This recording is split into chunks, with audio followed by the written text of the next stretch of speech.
Thank you pala.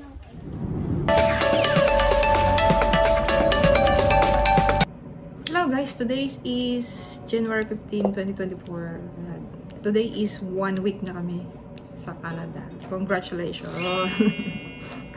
Kaya hindi ba ako nananaginip? Sa Canada ba talaga ako? Bale, ito yung aming siniday kay ate pala. Kanilang dining. Dito kami kumakain. Konting tour. Kaya ito yung listahan ko ng sasabihin ko sa inyo. Kasi kailangan accurate tayo. Kailangan tama, legit ang ating mga sasabihin dito sa vlog natin. Ako nga pala si Daisy Treat and welcome to my channel. Dati ko pong content is mga tutorial. As of now pa naman, yun pa rin mga ginagawa ko. Tutorial pa rin naman. Bibigay ng tips, advice.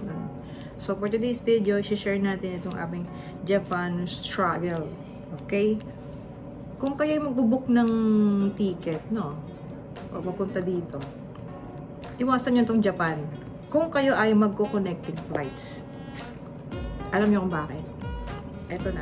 Eto na guys. Ayan, naghihintay na kami ng bus dito. Sabi 10 minutes daw bago dumating yung bus. Ayan, marami kaming mga kasamang Pilipino na nakasabay.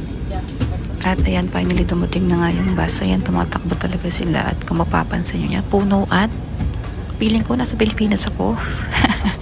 Kasi di bali ng punuan, di bali na nakatayo ka, basta wag ka lang maiwan ng bus. Kasi nga, ganyan kalawak at kalaki ang airlines. Ayan yung mga eroplano. Feeling ko yung buong eroplano ng buong mundo ay nakapark dito sa Japan. Halos lahat ng bansa ay meron. And konti lang yung video na nakakuha ko kasi nga tinitipid ko yung percent ng aking battery. Dahil ganyan siya kalayo. Pwede ka nga matulog sa sobrang layo ng aming biyahe. Mabuti na lang nakaupo kami. Kasi yung iba talagang nakatayo kasi wala na talagang space. Bala ko pa naman mag-TikTok dito sa Japan Kaso, walang oras para gawin yun kasi kailangan namin nabulin yung aming gate.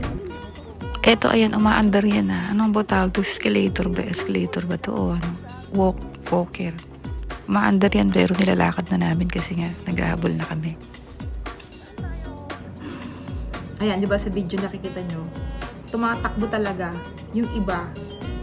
Kami hindi namin alam kaya hindi kami tumatakbo, lakad lang kami. Pero nung nalaman namin na ganun kalayo yung kanilang arrival, so dapat pala tumatakbo kami. Kasi 2 hours lang yung aming limit, yung time namin, para makita namin yung aming gate, yung Terminal 2. Although mabilis naman yung kanilang yung pag ng baggage nila or pag-inspect sa amin, pag ng mga gamit namin. Pero talagang ang layo talaga nung kanilang arrival. 2 beses kami sumakay ng bus. So nung dumating kami doon, naghintay kami ng bus. So 10 minutes kami naghintay papunta doon para dumating yung bus. And then yung bus, alam niyo ba, siguro nakailang siya, 10 kanto na ikot or kanto papunta dun sa arrival. Hindi ako nakapag-video kasi malulobat na ako. So, tinitipid ko yung percent ng battery ko. Kaya yung percent, hindi ako nakapag-video. Kasi siguro kung binidyo ko yun, nalobat yung cellphone ko. Kasi sobrang haba nung aming nilakbay. Then, nilakbay kami, no? Siguro mga 30 minutes yun. Or 20 minutes. Ganun katagal, ganun kahaba yung kanilang arrival. Then, pagdating doon sa, maghihintay ulit kami ng bus papunta doon sa Terminal 2. Anak na. Hindi namin alam na ganun pala siya. So, yun. Kung kayo ay pipili ng ticket papunta dito sa Canada, ayun, iwasan nyo na po yung Japan. Hindi ko lang alam sa ibang airlines kung ganun din kalawak or kahaba yung kanilang airline. Ayan, this is it. Success naman kami. Umabot kami sa gate namin. Kasi lang, 30 minutes na lang yung remaining namin time frame para maabutan namin yung gate. Akala ko yung pinakamahabang lakaran yung Vancouver Airport. Yung pala yung Japan. So, Japan pa lang talaga pa na lang. May kasama pa kaming senior, di ba si nanay? Buti na lang yung nanay ko. Magaling sa lakaran. Talagang ano, taong ano yun eh, taong bundok. Yun lang guys, na-share ko lang sa Japan kasi nga, you know, if ever, pag bubuk ulit kami ng ano, ayoko nang dumaan sa Japan. Diba? Sa iba na lang. Sa Korea na lang. O kaya Singapore, diba? Yung mga layover. Pero sa Japan, no na.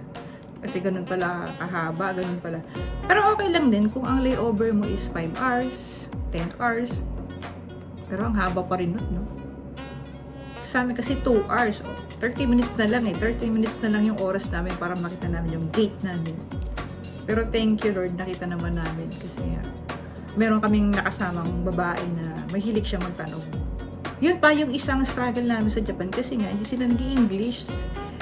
Nag-i-English sila pero hindi ganun ka-fluent, alam mo ba? Tapos yung mga flight stewardess ng NNA Air, puro Japanese sila tapos hindi sila nag-i-English. Pero ako kasi may konting alam ako sa Japanese kasi nagtrabaho ako sa Japan. Naiintindihan ko sila kasi nag-isasalita sila ng Japanese a little bit, naiintindihan ko yung sinasabi nila. Pero what about yung nanay ko, kapatid ko, diba? Hindi sila marunong. Yung ibang passenger na Pinoy, hindi sila marunong. Yung mga flight stewardess dyan, nag-Japanese sila. Dapat nag-i-English kayo. Parang hindi sila nagsusmile, tsaka hindi sila friendly. Kaya ano, ayaw ka na talaga sumakay sa Japan Airlines. Susunod. So, yan.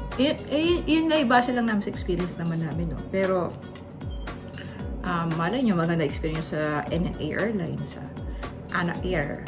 Ang basa ko dun, Ana Air, pero sa kanila, NNA Airlines. So, by the way, guys, ayan, na-share ko lang naman. So, good luck po sa inyong journey. Kung papunta rin kayo dito sa Canada. It's your choice kung gusto niyo tumaan ng Japan. Ayan, maraming salamat sa panonood. For reaching this far, and bago lang po kayo sa channel ko, don't worry. Hindi po kita pipilitin subscribe. Just check my content. If you like my content, you can subscribe. Thank you for watching and see you to my next vlog.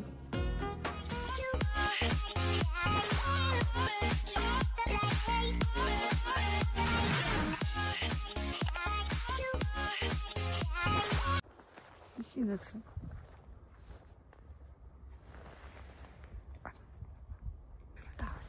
Gusto yun,